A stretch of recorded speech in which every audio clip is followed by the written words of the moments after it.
abren sus micrófonos, chicos, por favor, para que todos estemos ahí en la misma sintonía.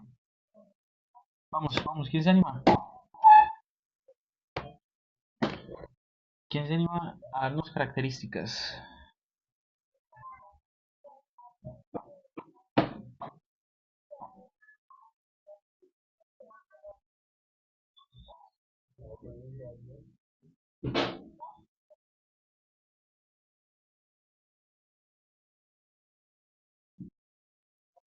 ¿Sí? ¿Sí? ¿Quién va a hablar? ¿Quién va a hablar, chicos? ¿Ninguno? Listo, entonces partamos del comienzo. Es un modelo económico que se caracteriza primero porque busca la poca intervención del Estado. Los que crearon esa vaina creen que la mejor forma de que la economía funcione es que ella misma se autorregule. Yo nunca he entendido esa vaina, pero así es lo que ellos proponen. Y ellos dicen que cuando no interviene el Estado y hay una reducción de los impuestos, que son los mismos aranceles, eso permite que el país pueda comercializar mucho más fácil con otros países. A eso le llamaron los TLC, los famosos tratados de libre comercio. Y eso pues los que crearon eso dicen que pues mejora la economía, ¿no? En el caso de esta pregunta nos dice, ¿por qué la propuesta del candidato corresponde a un modelo económico neoliberal? Entonces aquí yo les señalé en rojo o les subrayé en rojo la característica del modelo económico neoliberal que nos la dicen ahí. Entonces dice, debemos reducir los aranceles para abrir nuestros mercados al mundo. ¿Sí? Esa sería la característica de un modelo neoliberal que estaría implícito ahí. Y por ende la respuesta correcta sería la opción B, porque busca la integración de la economía global a partir de la disminución de la intervención del Estado en la economía. Recuerden que los aranceles, y esto no se les puede olvidar, los aranceles desde el punto de vista de los locos que se inventaron esta vaina, ellos dicen que los aranceles son una forma, o los impuestos son una forma en la cual el Estado interviene, ¿sí? Siempre acuérdense de eso, por favor. Vamos con la pregunta número 19. El anterior discurso corresponde a un movimiento, respuesta correcta opcional, latinoamericano. ¿Por qué? Porque mira que aquí hablamos de pueblos originarios, que esos pueblos son guardianes de la madre tierra. ¿Qué grupos poblacionales ustedes conocen que existan en Colombia que sean guardianes de la madre tierra?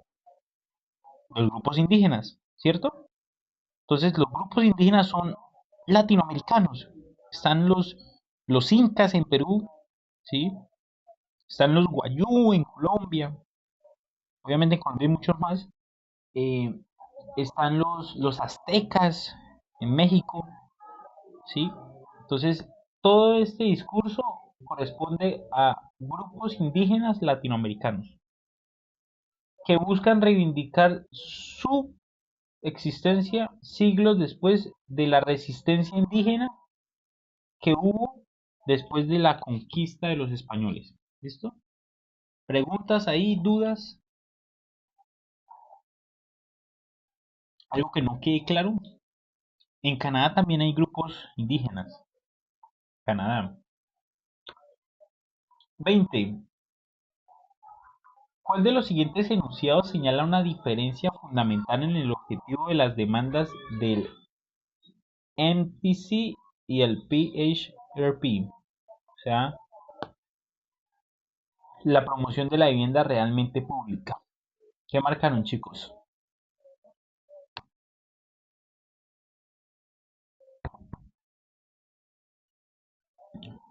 Exacto. Mientras que el movimiento de trabajadores rurales sin tierra lo que busca es, primero, ayudar a los campesinos. ¿Sí? Ese es el grupo poblacional que ayuda el NPC, los campesinos. ¿En qué los tratan de ayudar? En que ellos puedan tener tierra, ¿sí? En que ellos puedan tener su pedacito de tierra para ellos generar sus cultivos, hacer sus casitas. Mientras que en la promoción de la vivienda realmente pública, nos estamos de cuenta que se habla de todo de personas que viven en ciudades, ¿sí? Porque vemos que eso se organizó en España, más exactamente en Barcelona, que es una de las ciudades principales de España, y vemos que el accionar de este movimiento es más que todo en las ciudades y que busca proteger a las personas que ocupan edificios vacíos, ¿sí? Entonces ahí ya tenemos dos diferencias fundamentales. El MTS funciona en zonas rurales con campesinos, el PHRP funciona en la ciudad, ¿sí? En ciudades. Entonces la respuesta correcta sería la opción D. El MTS se concentra en demandas en el sector rural, en una población campesina, mientras que el PHRP se concentra en sectores urbanos, o sea, en ciudad. Respuesta correcta, opción D. Preguntas, dudas, claro hasta ahí todo, chicos. Perfecto. Pregunta número 21. Con el despido del comediante, las directivas de la emisora privilegiaron el aspecto. Mire, esas preguntas son las famosas preguntas que yo llamo quitatiempo. Porque miran le meten tres párrafos para que la respuesta de la pregunta esté en este último párrafito de aquí. Y dice, inicialmente las directivas de la emisora apoyaron al comediante, pero luego de una disminución significativa en la audiencia y que el programa perdiera patrocinadores, despidieron al comediante por haber hecho ese chiste sobre su compañera. ¿Qué privilegió las directivas de las emisoras? Pues la dimensión económica, porque los patrocinadores representan dinero, la audiencia representa dinero. Entonces ellos les tocó despedir al comediante para que volviera o para que nuevamente aumentara la audiencia y para que volvieran los patrocinadores. Respuesta correcta, opción B, chicos. ¿Sí? 22. Teniendo en cuenta lo anterior, ¿qué implica? Ok, Ana. Legal, pues no estaban de acuerdo en que el comediante defendiera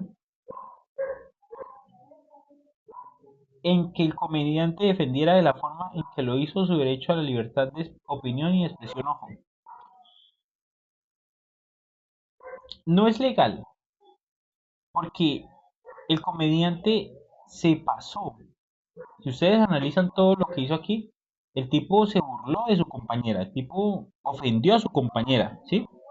Y acuérdense que cuando yo les explicaba derechos fundamentales en una clase teórica, yo les decía que la libertad de expresión o la libertad de opinión tiene límites, ¿sí? Claro, usted puede decir lo que usted quiera, pero eso que usted diga tiene que ser primero respetuoso. Si usted es periodista, obviamente tiene que informar con mucha veracidad, o sea, tiene que decir siempre la verdad, muy pegado a la letra de lo que usted diga. Entonces, mire que lo que dijo este comediante, que termina siendo un comunicador social, que es casi como si fuera un periodista, es todo lo contrario a esos principios de libertad de opinión, porque le está faltando el respeto a su compañera, ¿sí? Entonces no es legal, porque él no se está defendiendo o no está defendiendo su libertad de expresión porque, perdónenme la expresión, la cagó, ¿sí? O sea, dijo cosas que no tenía que decir, ¿sí? La embarró. Entonces, no es correcta que sea la D, porque traspasó los límites que existen en la libertad de expresión. ¿Listo? Pregunta 22. Teniendo en cuenta lo anterior, ¿qué implica el respeto a la multiculturalidad en Colombia? A ver, aquí sí quiero que ustedes hablen, porque este tema en ICFES, marzo 15 de este año, salieron 5 preguntas de eso. Y yo necesito que usted desenvuelva, coja la idea de qué es y lo desglose. Entonces, ¿quién se anima? Por micrófono sería lo ideal. ¿Y qué es multiculturalidad en Colombia? ¿Qué es esa vaina, chicos? Más allá de lo que la pregunta diga, del contexto, ¿qué es? ¿Usted qué entiende? ¿Quién se anima? Tranquilo, nadie lo, o tranquila, nadie lo va a juzgar, nadie se va a burlar. Estamos en un proceso de aprendizaje y es válido equivocarse. Pero que entiende, ojo porque este tema sale mucho y necesito que usted lo maneje, pero arriesguese, anímese a equivocarse. Equivóquese aquí y no en el ICFES. ¿Quién se anima, chicos?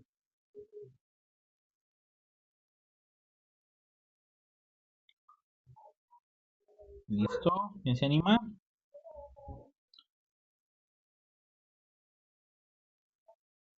Pero ¿por qué en Colombia existen diferentes culturas, Juan David?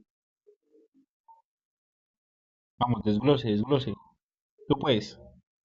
Empezó bien.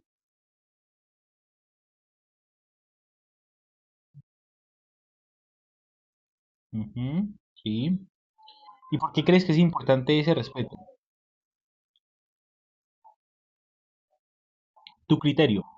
No lo que diga Google ni lo que diga ChatGPT, tu criterio. ¿Por qué es importante eso?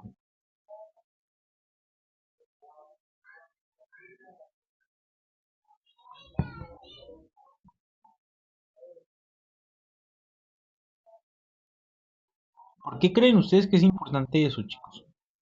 A ver,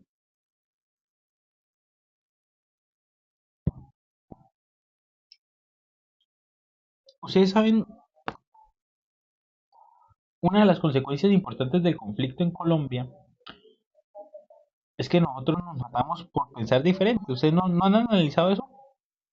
Cuando uno analiza, por ejemplo, la violencia, se mataban conservadores y liberales. Una de las partes principales de por qué esos manes se mataban era porque pensaban diferente. Entonces, somos una sociedad tan diferente, tan diversa, como lo decía Juan David, hay comunidades indígenas, muchísimas, comunidades raciales, o sea, negras. Y cuando hicieron la constitución del 91 les tocó poner en un artículo, venga, Colombia reconoce la diversidad étnica y multicultural. Y aparte hay un derecho fundamental que dice el derecho fundamental a la diversidad étnica y pluricultural y pluriétnica del país. Entonces, cuando uno dice, wow, chévere porque se reconoce el país, pero los niveles de violencia que se han vivido en Colombia han llevado a que en la constitución se diga, reconocemos eso y se tiene que respetar. O sea, tuvo que crear una ley, tuvo que ponerlo en la constitución política para que la sociedad primero reconociera y respetara, ¿sí? Y eso es consecuencia de que nos llevamos matando muchísimo tiempo por el simple hecho de ser diferentes. Entonces eso era lo que yo quería que analizaran y que es prácticamente lo que nos dicen aquí en este texto, ¿sí? Aquí les reconocieron a ello, mire, ¿sí? Fue en la ley 21 de la Constitución del 91, ¿sí? Mire, aquí dice eliminar las formas de discriminación y dar origen racial como causal, perdón, eliminar la forma de discriminación de origen racial como causas de la barrera de acceso a las oportunidades de desarrollo. Imagínese, usted tuvo que crear una ley para eso, ¿sí? Entonces, ¿cuál es el objetivo de esto?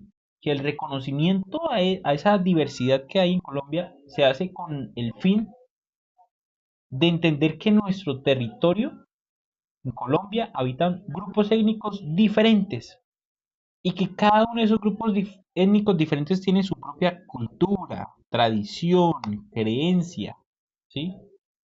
Y que eso tenemos que protegerlo. Y por eso se crea una ley que garantice esa protección de esos grupos, ¿sí? Ojo, porque este tema sale muchos. Y yo lo que quiero es que usted lo interprete, lo analice y lo maneje, ¿sí? Porque sale mucho y les va a salir varias preguntas. De esto salió muchas preguntas en marzo. ¿Listo? Últimas tres preguntas y con eso terminamos el día de hoy. Dice, pregunta 23. ¿Cuál de los siguientes enunciados es más afín con el segundo sector de la sociedad que se pronuncia en contra de las propuestas del gobierno para solucionar el problema de hacinamiento carcelario? Primera pregunta, chicos. ¿Saben qué es el hacinamiento carcelario? Bueno, ¿qué significa la palabra hacinamiento? Partamos de ahí. ¿Saben qué significa esa palabra? Vamos, participen. ¿Listo? Ana dice que no sabe. ¿Listo? Perfecto. ¿Los demás saben qué es el hacinamiento? A ver, en las cárceles de Colombia, cuando se construyeron, voy a dar un ejemplo, se construyeron celdas, que es donde están los prisioneros. Y por cada celda, digamos que solamente debería haber 4 personas, 4 prisioneros. ¿Qué es el hacinamiento? El hacinamiento es cuando en esas celdas ya no hay 4 presos, sino hay 8, hay 10, hay 20. Eso es hacinamiento carcelario. Ahora imagínense 20 personas en una celda que está construida para que solamente haya 4. Eso es hacinamiento carcelario. ¿Sí? Entonces vamos a analizar lo que dice el segundo sector. El segundo sector de la sociedad dice, ellos están en desacuerdo con las medidas propuestas por el gobierno. Para este grupo de personas, la pena de reclusión debe mantenerse, pues su función es evitar que más personas cometan más delito. Además, sostienen que la implementación de las medidas propuestas por el gobierno enviaría un mensaje erróneo a la sociedad. Abro comillas, el crimen sí paga. Cierro comillas. Pues entre mayor sea el índice de impunidad, mayor son los incentivos para el delito. Entonces aquí estamos dándonos de cuenta que este grupo poblacional está en contra de que el gobierno lleve a cabo programas de resocialización, porque la visión de ese grupo poblacional es que eso envía un mensaje a la sociedad de que sí, la persona chévere cometió su delito, pero lo van a resocializar. Que eso es un error, ojo. Cuando uno habla de resocializar, y esto es un término muy amplio, es usted brindarle a esa persona que cometió esos delitos herramientas y oportunidades. Porque entonces pensemos, ¿por qué una persona en Colombia comete un delito? Listo, muchos de ustedes dirán, bueno, es que ya se volvió una persona mañosa que lo único que le gusta es robar. Sí, digamos que de todos los ladrones que deben existir en Colombia, hay una partecita que piensa así.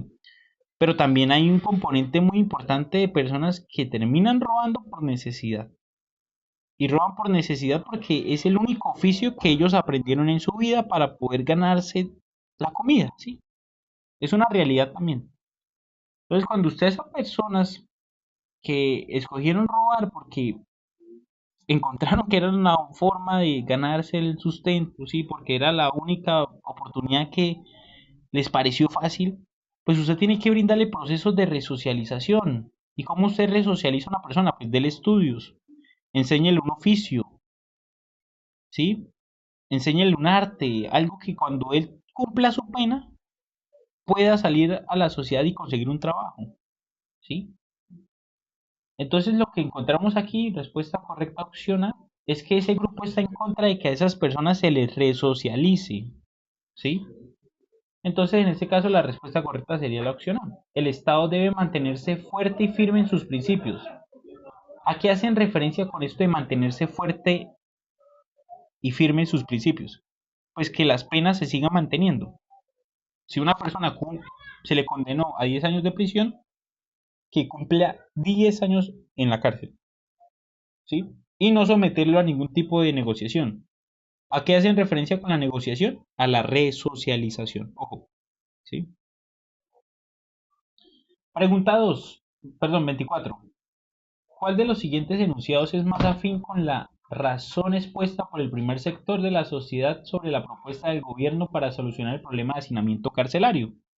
Vamos a analizarlo. Dice, para el primer sector de la sociedad apoya la iniciativa de la resocialización, pues considera que el hacinamiento que se vive dentro del centro penitenciario es un ejemplo de violación de los derechos humanos de la población encarcelada. Además, afirma que la privación de la libertad no tiene efecto disuasor a los criminales para que no vuelvan a delinquir, sino todo lo contrario. Desde su punto de vista, quienes se encuentran presos aprenden nuevas formas de cometer delitos y una vez en libertad es frecuente que se vean obligados a violar la ley porque resulta muy difícil conseguir un empleo formal.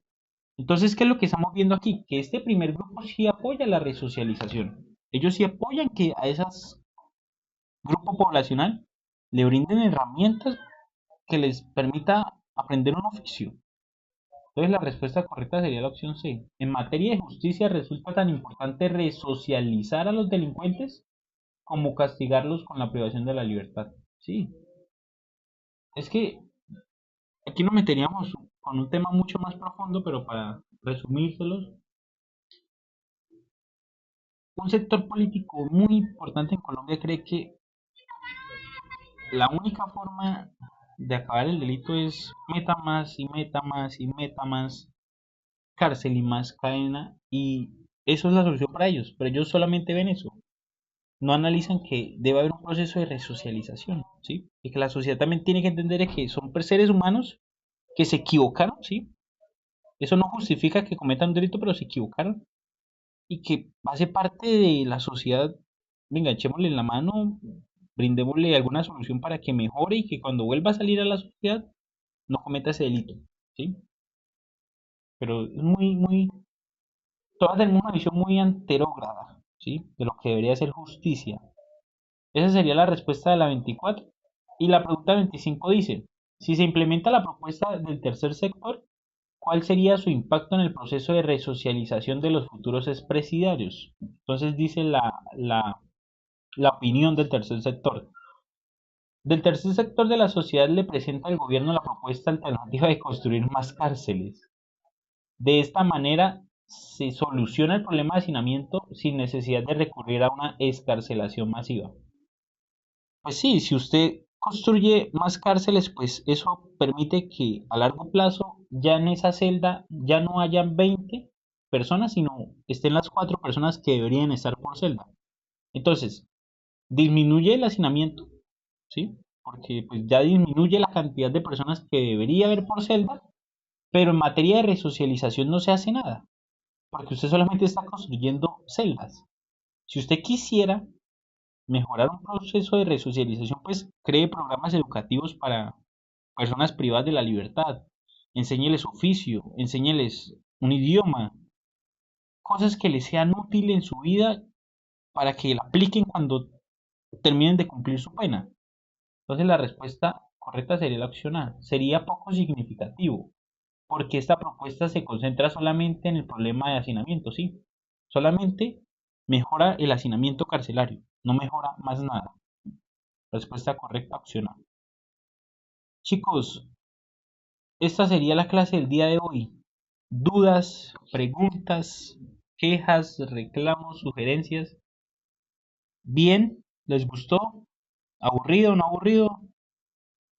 Ojo, la intención mía, y lo vuelvo a repetir, es que ustedes se vuelvan críticos, analicen esto y les cojan gusto. O sea, uno le coge gusto porque es la realidad de nuestro país.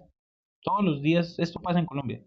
Todos los días hay personas presas, todos los días hay personas que le vulneran sus derechos, todos los días a algún indígena lo discriminan, ¿sí? Entonces uno como que se desliga de esa burbuja en la que uno vive, porque uno cree que eso no pasa, pero sí pasa todos los días.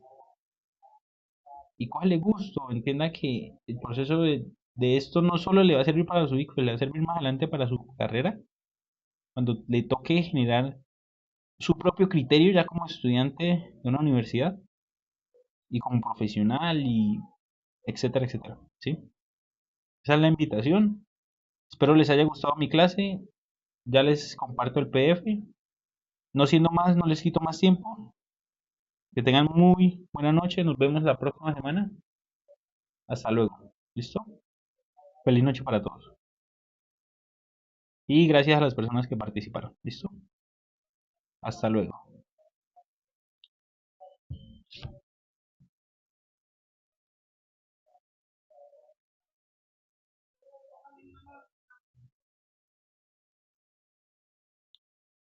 Siempre, sí, oiga, yo siempre he promovido eso, ¿no?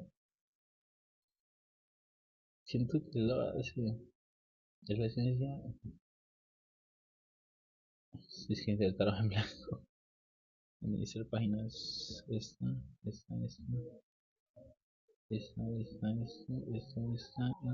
Exportar. Exportar.